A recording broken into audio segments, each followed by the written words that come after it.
আসসালামু আলাইকুম আমার প্রিয় আপুরা, ভাইয়ারা, আঙ্কেলরা, আন্টিরা, কেমন আছো তোমরা? আশা করি যে যেখানে আছো ভালো আছো। আলহামদুলিল্লাহ আমিও ভালো আছি আমার পরিবারের সবাইকে নিয়ে। দোয়া করি যে যেখানে থাকো ভালো থাকো। প্রতিদিন আমি যে কাজগুলা করি, এই যে সকালবেলা নাস্তা বানাই নিলাম, নাস্তা বানাই সবাইকে নাস্তা দিয়ে এই যে আমি দুপুরের জন্য রান্না করতে চলে আসলাম।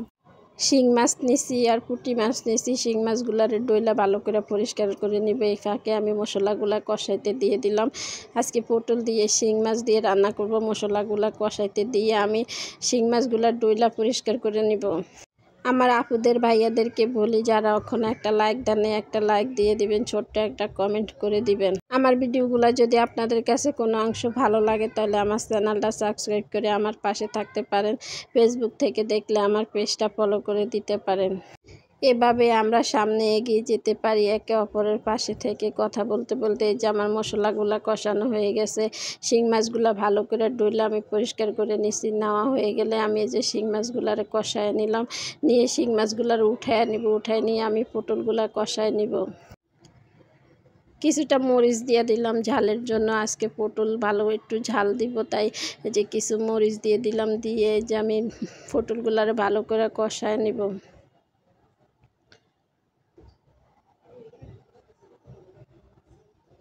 পুঁটি মাছগুলার আমি ভাজা নিলাম। পুঁটি মাছগুলো আগে ভাজা হয়ে গেছে।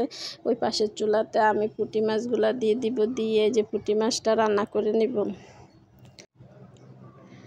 পটলগুলা ঢাকনা দিয়ে ডেকে যে কষাইতে দিয়ে দিলাম।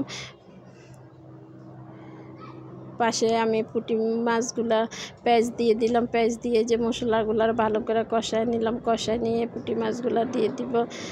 আর এই যে পটলগুলো আমার কষানো হয়ে গেছে। এবার শিং মাছগুলো দিয়ে দিব। দিয়ে আমি অল্প করে পানি দিয়ে দিব।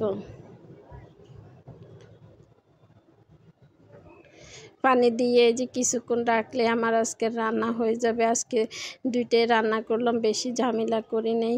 এই যে যাব মেয়েকে স্কুল থেকে নিয়ে আসতে, তাই খুব তাড়াহুড়া করে রান্না করে নিতেছি।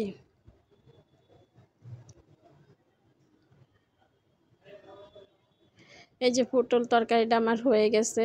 এই যে পটলের তরকারির কালারগুলো অনেক সুন্দর হয়েছে। আর এই যে পুঁটি মাছটা, এই যে পুঁটি মাছ আর পটল আজকে টুকে রান্না দুপুরের। এই যে সন্ধ্যায় দুই ছেলে মেয়ের জন্য আজকে ভুট্টা ভাজা নিতেছি।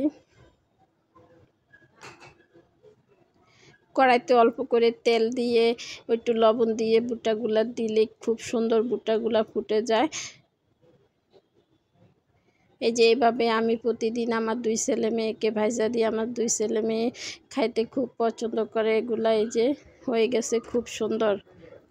সবাই ভালো